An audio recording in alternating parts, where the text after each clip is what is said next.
sa mga IT experts. Though you've mentioned earlier na kumbaga yung safeguard natin doon sa mga online voting natin for OFWs is magkaroon ng exit poll, sumbong sa command center. Pero nag-come up din po ba sa PDP na magkaroon or makipag-ugnayan sa mga IT expert come midterm election if every month magkaroon ng mga dayan? That's a very good suggestion, but I'm just an ordinary member of the PDP. We will propose that, and since the president is here, we might as well, can we request him to answer that because he is the president? Yes, sir. Go ahead. Napakaganda po ng inyong tanong. Alam niyo po, ang ating partido, ito pong partido na to ay na-establish ng matagal na pong naitatag po ito. At historically, ang PDP po ay laging tumatayo at nakikipaglaban para po magkaroon ng malinis na eleksyon. At ito pong pagkakataon na ito, alam naman po ninyo, na hindi naman po siguro obvious naman po na sa ngayon kami po ay nasa oposisyon. At kaya po kami ay talagang lahat na ginagawa namin po para masigurado po na ang dayaan ay hindi maganap. Rest assured ma'am na ang PDP ay hindi po kailanman nagmamaliw ang kanyang mga sinumpaang tungkulin sa aming partido. Tingnan niyo po niyan ma'am, mula noon pa, snap election pa, andyan na ang PDP. Yan po ang tumitindig. Kami po ay sinusunod pa rin namin ang mga itinanim sa amin ni Aquilino Pimentel. Siya po ang aming tatay-tatay. Bagamat wala na po siya, hindi po rin po siya inabot.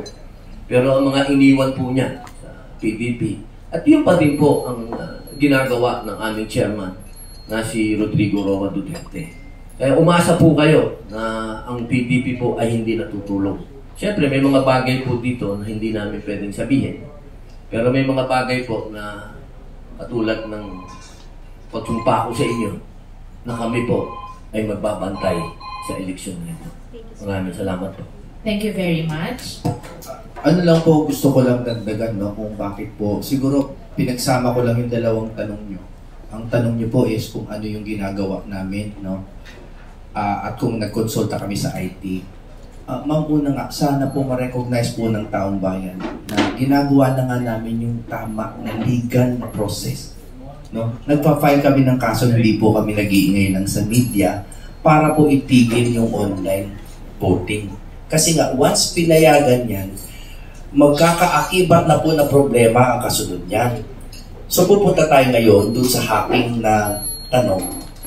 Siyempre po, gusto rin namin mangonsulta sa mga IT.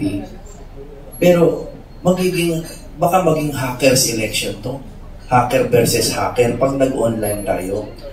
Gusto ko lang po paalala sa publiko na yung DICT mismo dati ay nahack. Naalala niyo po ba yun sa balita? Yung mismong DICT nahack. Departamento po ng Information Communication Technology. Kaya po, once dinala po natin sa online ang botohan, magiging hacker to hacker na. So, kung kukuha man kami ng hacker, it is just to check kung meron pong nadadaya o hindi. Pero wag sana tayo umabot sa punto na kailangan na natin ng mga IT at hacker. Kasi po, ito po, may binabasa nga kaming artikulo ni Senator Robin Padilla na kahit po sa Amerika, sinasabi nila na widespread fraud and cheating ang mangyayari kung mag-online voting. That's why they choose against it. So uulitin lang po natin, we applaud the COMELEC for trying out, exploring new ways to speed up and to make efficient our voting process. Huwag lang tayo tumakbo ng masyadong mabilis na madadapa po tayo.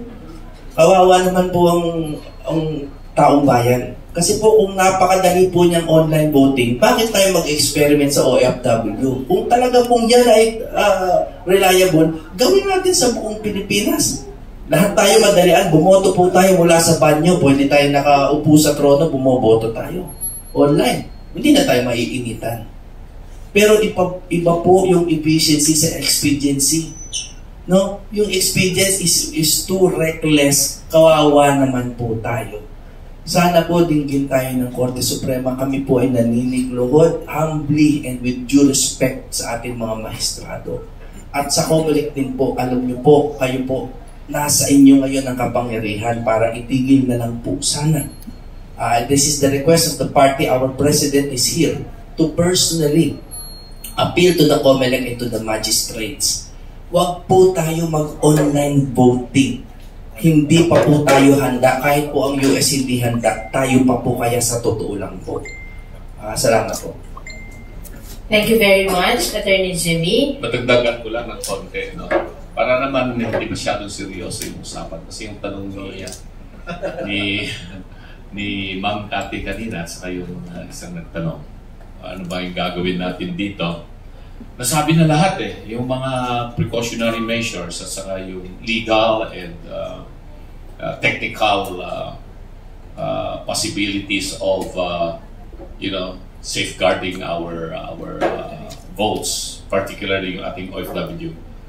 And meron na akong naisip bigla authorized naman akong mag-appoint ng aking watchers as a candidate. Naiisip ko tuloy, mag-appoint ako ng mga puting ahas na watchers. Yan lang po. Thank you very much, Attorney Lambino. If I may, Pangulo, senatorial candidates and Attorney Torion, gusto ko lang po i-highlight na yung mga nasabi na nila na there is really the urgency. Kasi as we speak, ito po may nag-message sa akin from Hong Kong. Nagre-register po sila and after registration, block na sila. Ito na po nangyayari. Ngayon, nagagalit po sila. Sabi po nila, ano pong gagawin namin, Mr. Rafa? Kailangan po namin kayo dito. Kailangan po namin ng guidance. So, yung sinasuggest po ni Attorney Torion kanina, maybe we will have a private meeting how to address and try to organize ourselves how we can help our OFWs. Number one, their frustrations. Ngayon, sabi nga nila, ayaw na nila magboto. So now, nakikinig sila, nanonood sa atin. Kung boboto daw po sila, in fact, I was with the Senator Jimmy Bondoc when we went to the consulate in Hong Kong. When we first heard from Hong Kong Filipinos about online voting, dumiretso po kami ni Senator Jimmy Bondoc together with his wife and Ms. Vivian Veres to understand ano ba ang nangyayari. So ang sagot lang sa amin ng embahada or ng konsulado, we are just liaising. Very uncommitted ang mga sagot. Meron naman daw COMELEC pumunta, hindi naman daw satisfactory yung mga kasagutan sa mga Pilipino. Kaya naguguluhan na po ang Hong Kong. So kung naguguluhan na po ang Hong Kong, I'm sure nagugulo na rin sa Middle East, sa Singapore, at sa iba pang parte ng bansa. So sa mga OFWs po nakikinig at nanonood, we are guaranteeing you that we will do as much as we can to make sure na our magistrates, our COMELEC will consider our fight for not allowing this online voting, at least for this election. Tama po si Senator Jimmy Bondoc. Kung hindi kaya ng United States, tayo pa kaya. Salamat po. Thank you very much, Sir Rafa. Meron din po tayo ditong katanungan mula naman sa Singapore. Paano po ang gagawin namin dito sa Singapore? Madami po sa amin ang na-block while registering sa comelec.gov.ph via online. Halos kapareho din po nung tanong kay Sir Rafa kanina. Ito naman po, ang katanungan naman po ay nanggaling sa Singapore. Na-block din daw po habang nagre-register yung ating mga kababayan sa Singapore. Well, yun ang sinasabi natin, kaya nga po kami nagpatawag nitong urgent na press conference ngayong hapon at si Atty. Torion ay naghanda agad ng isang urgent motion na isasampa sa Supreme Court para ma-address itong issue na ito. Hindi lang sa Singapore yan. Ang dami kong tawag, text message, Viber, WhatsApp, na yan din ang kanilang concern. No? Hong Kong, Singapore, Dubai, Japan, Korea, ganyan lahat ang kanilang reklamo. Pag after 5 minutes, hindi pa rin sila maka-enter, na-block na sila kagad. So yan po yung ating dapat sanang consider ng COMELEC o sakali man ang ating mahal na Supreme Court, tignan itong plight na ito ng ating mga overseas Filipino workers. Thank you po. Meron pa po tayong isang katanungan dito mula kay Jane Parpan Kiambao. Hindi na daw po mag-a-accommodate ng vote ang embassy unless you are PWD, senior, pregnant, illiterate. We have to vote via online anywhere. Ibig sabihin niya po, hindi na daw po sila ma-accommodate sa physical voting. So, online po talaga yung pinupush through unless ikaw ay PWD, senior, or pregnant at saka illiterate. Actually, that needs to be corrected because that is a grave violation of sections 25 and 27 of Republic Act 10590. The last time I checked, the same has not been amended yet. And what is required is that the voting must either be sections 23, 24, 25, and 27. The voting must be personal or via mail, and that the counting should likewise be personal, and it should be there in the embassy. Now, to require only online voting without a law needs to be corrected because it has no legal leg to stand on. Yun po ang tingin talaga natin. Thank you very much po. Meron pa po tayong isang katanungan dito mula kay Lizelle Leslie. Granted na nakapag-register na po online, paano naman daw po tayo makakasiguro na yung bawat boto na ginawa sa online voting ay mapoprotektahan? I think I already answered that. No? I will also strongly suggest to the PDP to create some kind of a parang kung saan yung lahat na nabablock. Kasi I received notices, no, and text messages even sa aking sa aking Facebook Messenger. After makuha daw yung nila, yung data nila, hindi na sila maka-access, no? And this is a serious concern because after you gave your personal data and you could no longer access, and then later on, results would come out na yung mga hindi pala naka-access nakaboto na, which is a great probability. So what we can do perhaps is, I will suggest, no, fast to PDP, we will come up with a, parang online mechanism. Lahat po naka-register na hindi, dapat recorded para we can have some form of a database kung ilan itong mga hindi na nakaka-access sa kanilang, sa kanilang registration.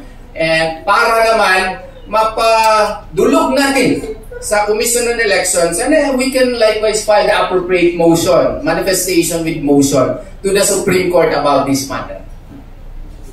Maraming salamat po. Yes, Attorney Jimmy Bonner. Meron lang po akong idadagdag kasi po nakikita ko yung mga comments kung saan sila nalilito.